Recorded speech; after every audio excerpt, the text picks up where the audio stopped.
नमस्कार दोस्तों, आपका स्वागत है इस चैनल पर। ये मेरा चौथा वीडियो है। इससे पहले मेरे 3 वीडियो इस चैनल पर आ चुके हैं।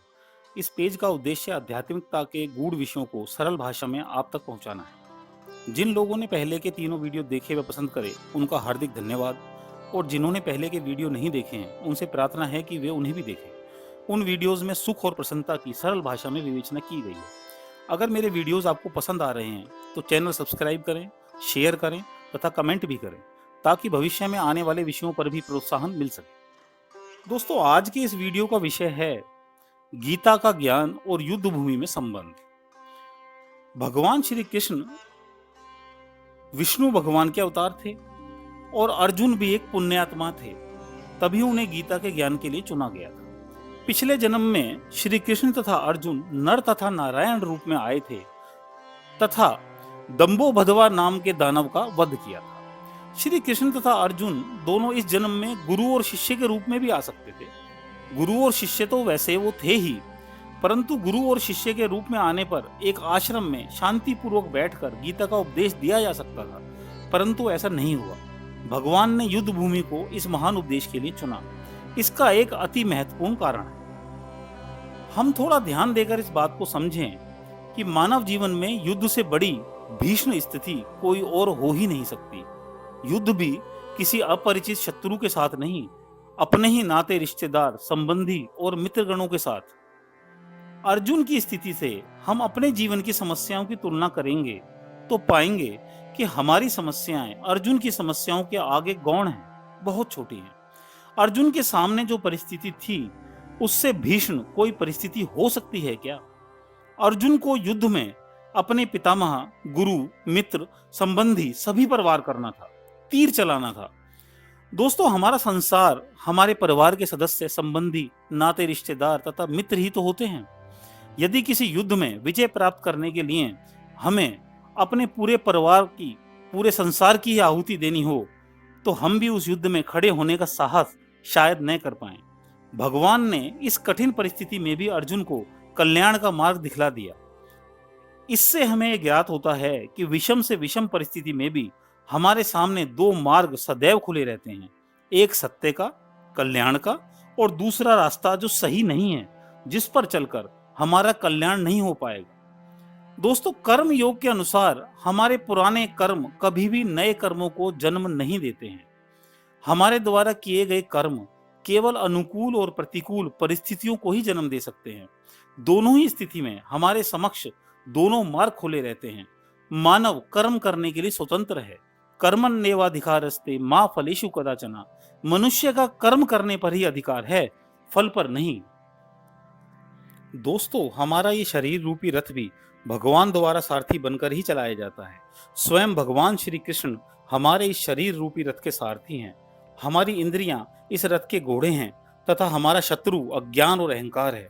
हमारे समक्ष जीवन में कितना भी कठिन समय आ जाए, तब भी 2 विकल्प हमारे सामने हमेशा होते हैं। सही और गलत का चुनाव हमें अपनी अंतरात्मा की आवाज पर करना होगा। जीवन में कुछ भी गलत करने का विचार हमारे मन में यदि आता है, तो हम इस बात पर विचार करें कि क्या इस स्थिति में भी कोई सही मार्ग नहीं है क्या? दोस्तों, तब आप देखेंगे कि हमारे अंदर बैठे हुए भगवान हमें सही मार्ग जरूर सुझाएंगे, हमें गलत मार्ग पर जाने से रोकेंगे अवश्य।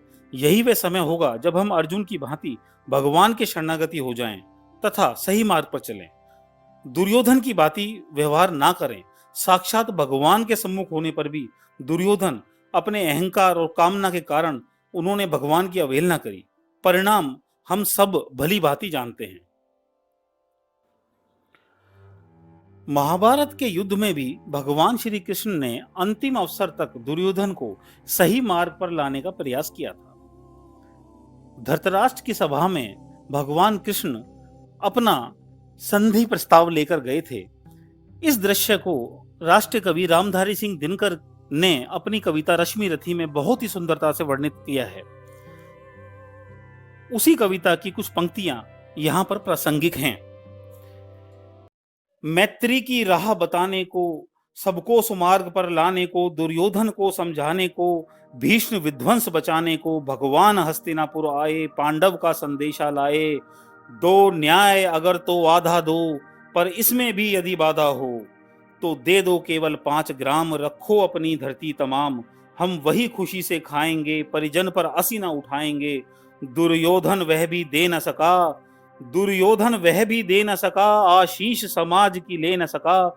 उल्टे हरि को बांधने चला, जो था असाध्य साधने चला। जब नाश मनुज पर छाता है, पहले विवेक मर जाता है। हरि ने भीषण हुंकार किया, अपना स्वरूप विस्तार किया। डगमग डगमग दिग्गज डोले, भगवान कुपित होकर बोले, जंजीर बढ़ाकर साध मुझे, हाँ हाँ दुर्योधन बांध मुझे। यह देख गगन मुझ में लय है, यह देख पवन मुझ में लय है। मुझ में विलीन झंकार सकल, मुझ में लय है संसार सकल। अमृत फूलता है मुझ में, संघार झूलता है मुझ में। उदयाचल मेरा दीप्ति भाल, भूमंडल वृक्ष स्थल विशाल। भुज परिधि बंधन को घेरे है, मैनाक मेरु पग मेरे हैं। दीप्ते जो ग्रह नक्षत्र निकार, सब हैं मेरे मुख के अंदर। दृग हो तो दृश्य अकांड देख, मुझ में सारा ब्रह्मांड देख। चर अचर जीव जग शर अक्षर, नश्वर मनुष्य सुर जति अमर। शतकोटि सूर्य शतकोटि चंद्र, शतकोटि सरित सर सिंधु मंद्र। शतकोटि विष्णु ब्रह्मा महेश, शतकोटि विष्णु जलपति धनेश। शतकोटि रुद्र शतकोटि काल, शतकोटि दंडधर लोकपाल। जंजीर बढ़ाकर साध इन्हें, हाँ हाँ दुर्योधन बांध इन्हें। भूलोक अतल पाताल देख, गत और अनागत काल देख। यह देख जगत का आदि सृजन, यह देख महाभारत का रण। मृतकों से पटी हुई भू है, पहचान कहाँ इसमें तू है। अंबर में कुंतल जाल देख, पद के नीचे पाताल देख। मुट्ठी में तीनों काल देख, मेरा स्वरूप विकराल देख।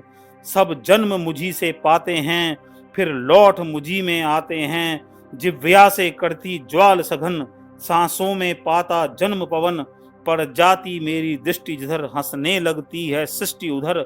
मैं जब ही मूंदता हूँ लोचन, छा जाता चारों ओर मरण। बांधने मुझे तू आया है, जंजीर बड़ी क्या लाया है।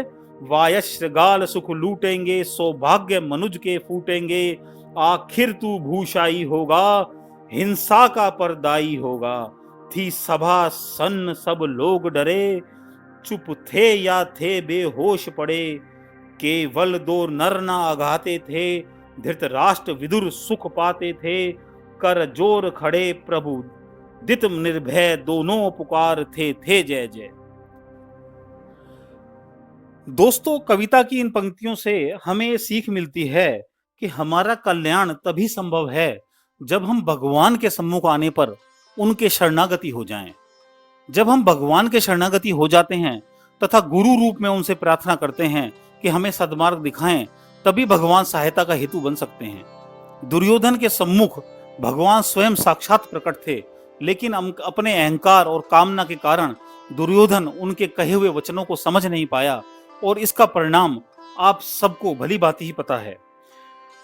दोस्तों, आप सभी पर भगवान श्री कृष्ण की कृपा सदा बनी रहे तथा आप सद्मार्ग पर चल पाएं, इसी के साथ मैं अपने शब्दों को अभी के लिए विराम देता हूं। नमस्कार। ओ